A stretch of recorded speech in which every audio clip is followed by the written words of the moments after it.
حضرت علی نے فرمایا، اگر تم دیکھو تو تمہیں دکھایا جا چکا ہے، اور اگر تم ہدایت حاصل کرو تو تمہیں ہدایت کی جا چکی ہے، اور اگر سننا چاہو تو تمہیں سنایا جا چکا ہے۔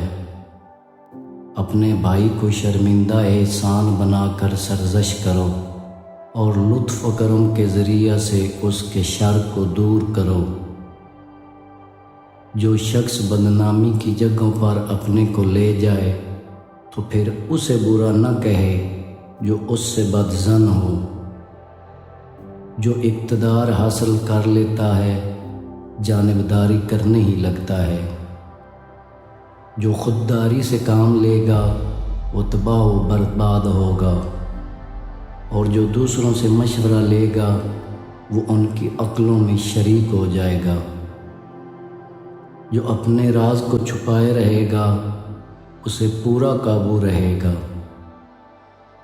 فقیری سب سے بڑی موت ہے۔ جو ایسے کا حق ادا کرے گا کہ جو اس کا حق ادا نہ کرتا ہو تو وہ اس کی پرستش کرتا ہے۔ خالق کی معصیت میں کسی مخلوق کی اطاعت نہیں ہے۔ اگر کوئی شخص اپنے حق میں دیر کرے تو اس پر عیب نہیں لگایا جا سکتا، بلکہ عیب کی بات یہ کہ انسان دوسرے کے حق پر چھاپا مارے۔ خود پسندی ترقی سے مانع ہوتی ہے۔